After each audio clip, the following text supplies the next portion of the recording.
নমস্কার, জেলা বার্তায় আপনাদের স্বাগত। আপনাদের সঙ্গে আমি সুমন্ত। বিস্তারিত খবরে যাওয়ার আগে প্রথমে দেখে নেব জেলা বার্তার বিশেষ কিছু অংশ এক নজরে। তৃণমূল প্রার্থী সমর্থনে বোলপুর ও ময়ূরেশ্বরে ভোট প্রচার অভিনেতা মিঠুন চক্রবর্তীর।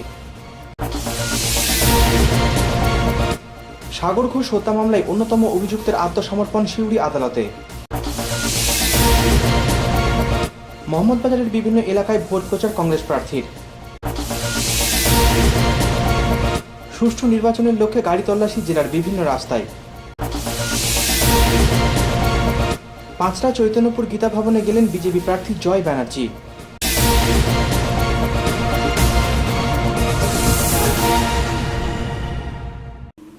এবার জেলা বার্তা বিস্তারিত। বোলপুর কেন্দ্রের তৃণমূল প্রার্থী ডক্টর অনুপম হাজরার সমর্থনে ময়ূরেশ্বর ও বোলপুরে প্রচার সভা করলেন অভিনেতা তথা রাজ্যসভার সাংসদ মিঠুন চক্রবর্তী।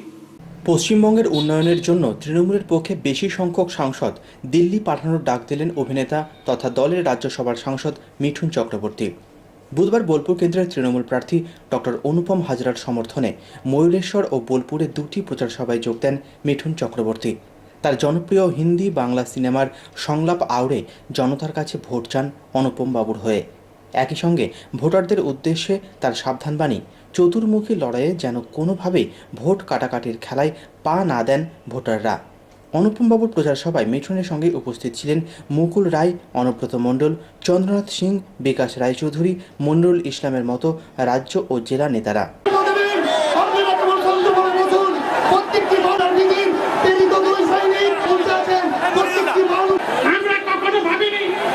সেই মনিরুল ইসলাম সাহেব উপস্থিত আছেন, এই আপনাদের এই এলাকার নেতা, বীরভূম জেলা তৃণমূল কংগ্রেসের অন্যতম সাধারণ সম্পাদক এবং লোকসভা নির্বাচন। আমি বলতে এসছি, এই সময়ের এই কাটাকুটির ভোট চলছে, মানে এর ভোটটা তুমি কাটো, তুমি এর ভোটটা কাটো, আর সবাই মিলে কেটে কুটে আমরা তৃণমূলকে হারিয়ে দিই। খুব ভালো। এবার বলুন, তৃণমূল যদি হেরে যায় ভোট কাটাকুটিতে, পশ্চিমবঙ্গের ভালো হবে? কোনো চান্সই নেই ভাই, চান্সই নেই। আমি খালি এইটুকু বলতে এসছি, আপনারা সবাইকে সুযোগ দিয়েছেন, একবার নয় একাধিকবার সুযোগ দিয়েছেন। আমি খালি বলছি 5 বছর তৃণমূলকে সুযোগ দিন। हम बहुत कंफ्यूज है भैया, हमको काहे नहीं हम पता चलता है वो कौन सा सीट है जो हम जीत के दिखाए हैं। अरे जैसन करीब वैसन भरी है कि नहीं? अरे जैसन करीब वैसन भरी है। তো আমার অনুরোধ, এইবারের ভোটটা নষ্ট করবেন না। এখন পাল্লা তৃণমূলের দিকে ভারী, আর এই লোকসভা ইলেকশন যে যত অঙ্ক নিয়ে দিল্লিতে যাবে সে তত বড়ই থাবা মারবে। অনুপম লোকসভাতে চেঁচাবে আর আপনার এই ভাইটা রাজ্যসভাতে চেঁচাবে, দিতে হবেই। আর আমার তো কিছু নেওয়ার নেই। অনেকে বলে মিঠুন দা তো এর থেকে এই নিয়েছে তেই নিয়েছে। আপনাদের চ্যালেঞ্জ করে বলছি, চ্যালেঞ্জ না আমার, না আমার বাবা মার, না আমার স্ত্রী, না আমার 4টে ছেলে মেয়ের নামে যদি 1 ইঞ্চিও জমি পশ্চিমবঙ্গে দেখাতে পারেন, আমি এখানে দাঁড়িয়ে আত্মহত্যা করব। পশ্চিমবঙ্গবাসীর ভালো হোক, বাঙালির ভালো হোক। আর সেই জন্যই গ্রামে গঞ্জে ঘুরে বেড়াচ্ছি। এটা আমারও দায়িত্ব রয়ে গেল। এই অনুপমের পেছনে আমি পড়ে থাকবো, আপনাদের থেকে বেশি আমি পড়ে থাকবো। অনুপম এটা করতে হবে ভাই। লোক जहां पर रहते हैं उस जगह को लोग घर कहते हैं, लेकिन हम जिस पश्चिम बंगाल में रहते हैं उसे लोग प्यार का मंदिर कहते हैं। तो आओ सब मिलकर इसे प्यार का मंदिर बनाते हैं। अरे कोई शक नहीं, তাই তো? আরে সেদিন আসবো, এই যে বাকি ক্যামেরা দেখছিস না, আমাদের ধরে আছে, ডায়লগ উল্টো পাল্টা বললেই আমায় ধরবে। আমিও দেবো না চান্স। পরের বার 16 তারিখের পরে এসে ডায়লগটা মারবো, অ্যাকচুয়াল ডায়লগটা। আর তখন তোরা আমার সাথে সাথে বলবি, ফুল ফুটুক না ফুটুক আজ বসন্ত। Thank you very much. ভয় টিভি, বোলপুর।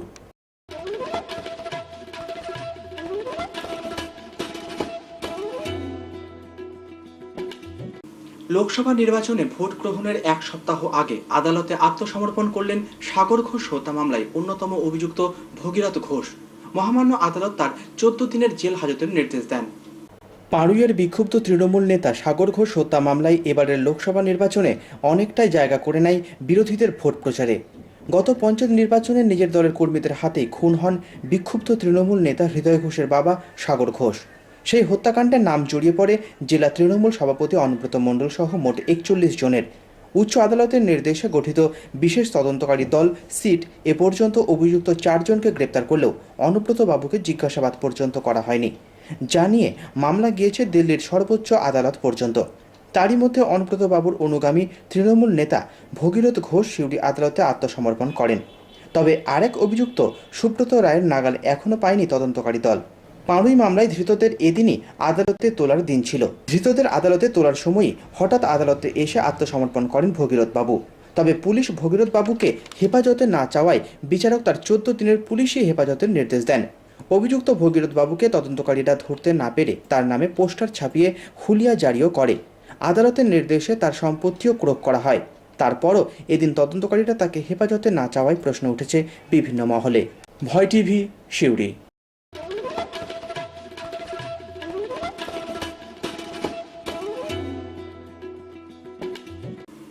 মোহাম্মদবাজার এলাকায় ভোট প্রচারে বেরিয়ে তৃণমূল প্রার্থী ও তৃণমূল জেলা সভাপতিকে কড়া ভাষায় আক্রমণ করলেন কংগ্রেস প্রার্থী সৈয়দ সিরাজ জিম্মি।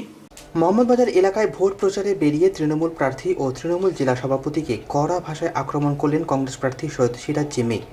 বৃহস্পতিবার মোহাম্মদবাজার এলাকার বিভিন্ন গ্রামে পায়ে হেঁটে ও হুড খোলা গাড়িতে চেপে প্রচার চালান কংগ্রেস প্রার্থী সৈয়দ সিরাজ জিম্মি। প্রচার চলাকালীনই জিম্মি সাহেব বলেন, জেলায় হিংসা ছড়িয়ে রাজ্যে বিখ্যাত হয়েছেন তৃণমূলের জেলা সভাপতি অনুব্রত মণ্ডল। এদিন তিনি তির্যকভাবে আক্রমণ করেন শতাব্দী দেবীকেও। তার অভিযোগ, শতাব্দী দেবী দলের সভাপতি থেকে দূরত্ব বজায় রাখার যেসব চেষ্টা করেন তা আসলে নাটক। অনুব্রত মণ্ডল, যিনি তৃণমূল কংগ্রেসের জেলা সভাপতি, তিনি তো বীরভূমের শুধু নয় পশ্চিমবঙ্গে বিখ্যাত হয়ে গেছে। মানুষের ঘরে আগুন লাগাতে বলেন, মানুষকে খুন করার অভিযোগ তার বিরুদ্ধে আছে, তার বিরুদ্ধে অভিযোগ আছে পুলিশকে বোমা মারতে কথা বলার, তার বিরুদ্ধে অভিযোগ আছে মানুষের ঘর পুড়িয়ে দেওয়া।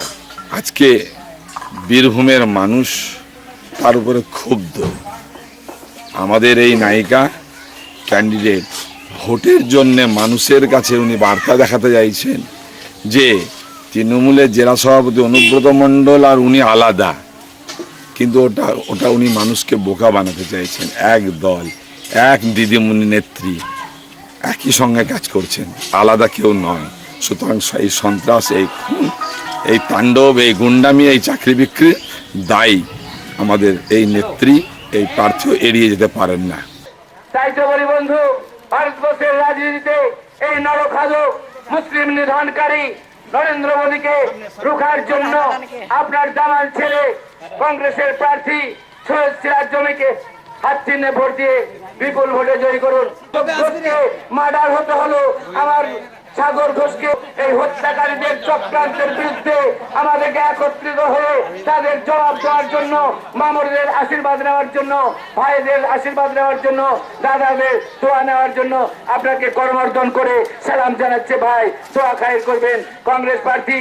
তাই বলি, সামনের বুবুজান নায়ক নায়িকা নয়, এবার কাছের ছেলে রামপুরহাটে 30 বছরের কাউন্সিলর। ভয় টিভি, মোহাম্মদবাজার।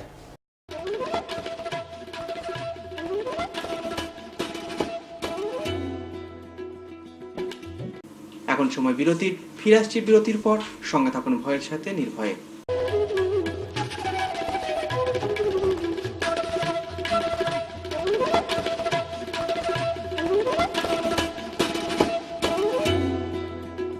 সব জ্যোতিষী বারবার, শ্রী দেবাচার্য একবার। সোমবার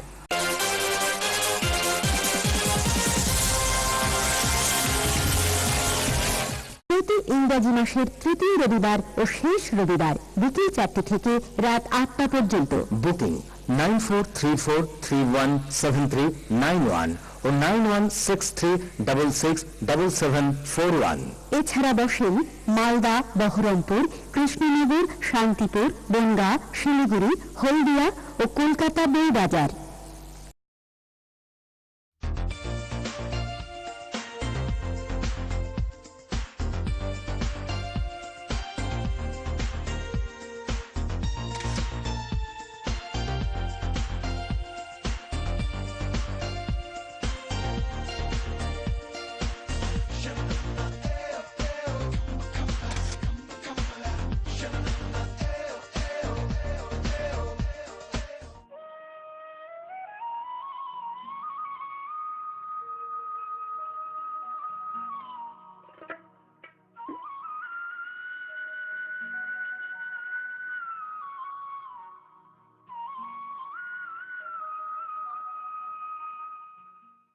वंदे वंदे वंदे वंदे वंदे वंदे वंदे वंदे वंदे वंदे ভোট দিবেন কোনখানে ভোট দিবেন কোনখানে আসন্ন লোকসভা নির্বাচনে কেন্দ্রে স্থায়ী সরকার গড়তে ও প্রধানমন্ত্রী পদপ্রার্থী নরেন্দ্র মোদীর হাত শক্ত করতে বীরভূম লোকসভা কেন্দ্রে বিজেপি মনোনীত প্রার্থী চলচ্চিত্র অভিনেতা জয় ব্যানার্জিকে পদ্ম ফুল চিহ্নে ভোট দিয়ে জয়যুক্ত করেন। I love you. ভোট দিবেন কোনখানে ভোট দিবেন কোনখানে আই লাভ ইউ। আপনারা আমাকে বিপুল ভোটে জেতান।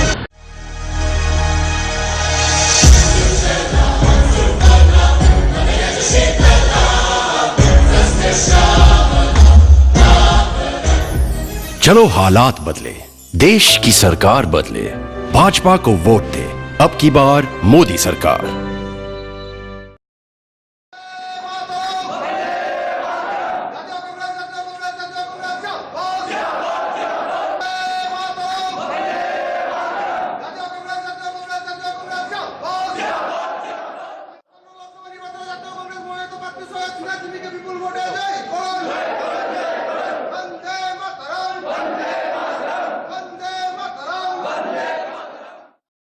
ষোড়শ লোকসভা নির্বাচনে বীরভূম কেন্দ্রের জাতীয় কংগ্রেস মনোনীত প্রার্থী ঘরের ছেলে কাজের ছেলে তরুণ তুর্কি সৈয়দ সিরাজ জিম্মিকে হাত চিহ্নে ভোট দিয়ে জয়যুক্ত করুন।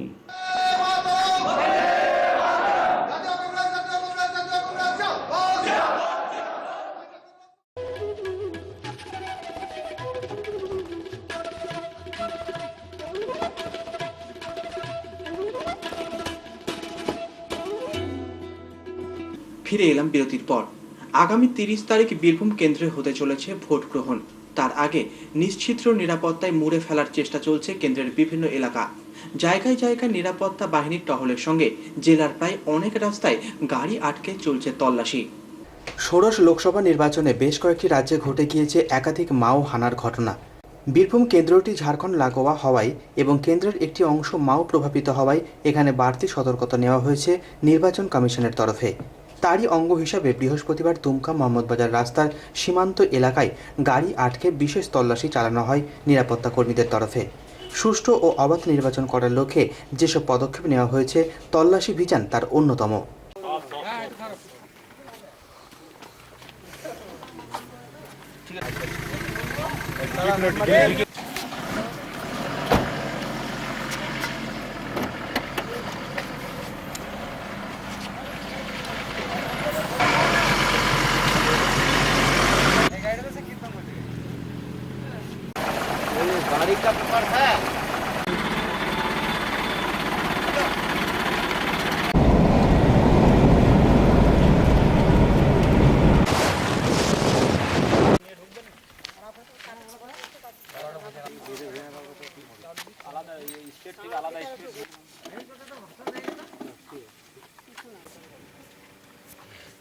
ভয় টিভি, মোহাম্মদবাজার।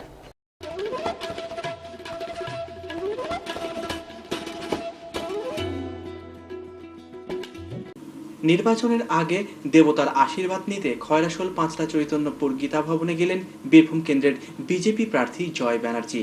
নির্বাচনের আগে দেবতার আশীর্বাদ নিতে খয়রাশোলের পাঁচটা চৈতন্যপুর গীতা ভবনে গেলেন বীরভূম কেন্দ্রের বিজেপি প্রার্থী জয় ব্যানার্জি। ভোট প্রচারের সাথে গীতা ভবনে গিয়ে সেখানকার স্বামীজির সঙ্গে দেখা করলেন প্রার্থী। মূলত এদিনের কর্মসূচিতে স্বামীজির আশীর্বাদ প্রার্থনা এবং মন্দির দর্শনই ছিল তার মূল লক্ষ্য। পাশাপাশি গীতা ভবনের কাজকর্ম, সেখানকার উন্নয়ন সম্পর্কিত বিভিন্ন বিষয়ে কথা বলেন স্বামীজির সঙ্গে। তবে মন্দির দর্শন শেষে প্রার্থী ভোট প্রচারের কথা না বললেও বিরোধীদের ব্যক্তিগত আক্রমণ প্রসঙ্গে তিনি বলেন এতে তার কিছুই করার নেই, তাই এর বিরুদ্ধে প্রতিবাদও করতে চান না তিনি। আমি স্বামীজির আশীর্বাদ নিতে এসেছিলাম, মন্দির দর্শন করতে এসেছিলাম। গীতা ভবন আমি প্রচুর লোকের কাছে শুনেছি, এখানে গীতা ভবনের নাম গ্রন্থাগার আছে, দাতব্য চিকিৎসালয় আছে, 24 ঘন্টা নাম কীর্তন হয়। তো আমার সেই জন্য খুব ভালো লাগলো দেখে আমি স্বামীজিকে বললাম যে আশীর্বাদ করুন যাতে আমি জিততে পারি, আর বিজেপি যেন জেতে। কেন বিজেপি জিতলে একটা সুশাসন কায়েম হবে, ভালো জিনিস হবে। আজকে আমরা স্বাধীন দেশের স্বাধীন মানুষ, অনেকে ভয় অনেক কথা বলতে পারে না, সিটিয়ে থাকে মনের কথা, এইগুলো এইসব থাকবে না। লোকে যেরকমভাবে ইচ্ছে সেরকমভাবে চলতে পারবে, যা ইচ্ছে বলতে পারবে, মনের কথা বলতে পারবে। এই জন্য আজকে বিজেপিকে খুব দরকার, কারণ ভারত মাতা আজকে বিপন্ন। ভারত মাতাকে টেনে তোলার জন্য আমরা সবাই যথেষ্ট। সেই জন্য স্বামীজির আদর্শ, স্বামীজির চিন্তাভাবনার সাথে আমার চিন্তাভাবনার একটু আদান প্রদান হলো এবং আমার যথেষ্ট ভালো লাগলো। এবং আমি প্রতিজ্ঞাবদ্ধ হলাম মনে মনে স্বামীজির কাছেও, সব মানুষের, এখানকার সব মানুষের কাছে, যে আমি যদি জিতি তাহলে এই গীতা ভবনকে আমি আরও উন্নতি করার চেষ্টা করব। এই গীতা ভবন যাতে আরও ম্যানকাইন্ড করতে পারে, লোকের উপকার করতে পারে, গরিব মানুষের চিকিৎসা, অনেক রকম দুস্থ মানুষের সাহায্য করতে পারে, আমি নিশ্চয়ই দেখব। কাল থেকে রাত অবধি মানুষ আমায় ভালোবাসছে, আমি মানুষকে ভালোবাসছি। আমি এই নিয়ে খুশি আছি। রাজনীতি করতে এসেছি, নীতি আদর্শের লড়াই। ব্যক্তিগত আক্রমণ আমি কোনোদিন কাউকে করি না, আর আমাকে যদি ব্যক্তিগত আক্রমণ কেউ করে আমার তো কিছু করার নেই, আমি কোনো প্রতিবাদ করব না। ভয় টিভি, চৈতন্যপুর, খয়রাশোল।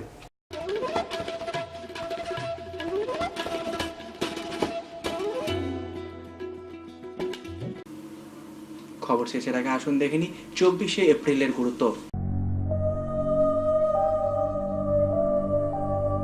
24শে এপ্রিল 1857 খ্রিস্টাব্দের 24শে এপ্রিল মঙ্গল পাণ্ডের মৃত্যুর খবর মিরাটে এসে পৌঁছলে তৃতীয় পদাতিক বাহিনীর 85 জন সৈন্য টোটা ছুঁতে অস্বীকার করে। স্বামী অদ্ভুতানন্দের তিরোধান হয় 1920 খ্রিস্টাব্দের 24শে এপ্রিল। 1924 সালের আজকের দিনে কলকাতা কর্পোরেশনের চিফ এক্সিকিউটিভ অফিসার হন সুভাষচন্দ্র বসু।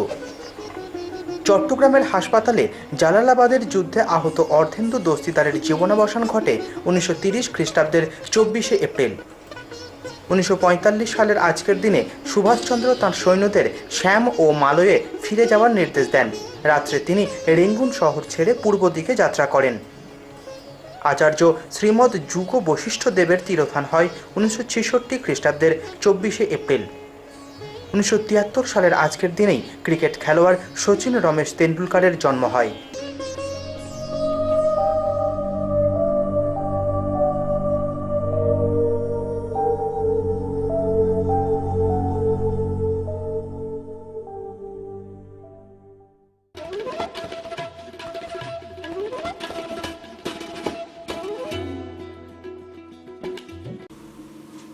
জেলা বার্তা শেষ করার আগে দেখে নেব জেলা বার্তার বিশেষ কিছু অংশ আরও একবার। তৃণমূল প্রার্থী সমর্থনে বোলপুর ও ময়ূরেশ্বরে ভোট প্রচার অভিনেতা মিঠুন চক্রবর্তীর। সাগর ঘোষ হত্যা মামলায় অন্যতম অভিযুক্তের আত্মসমর্পণ সিউড়ি আদালতে।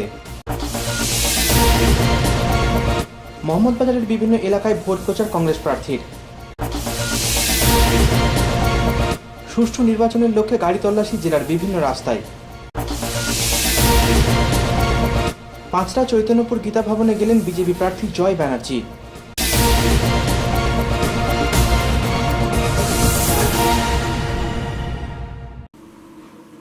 আজকের জেলা বার্তা এ পর্যন্তই। নমস্কার।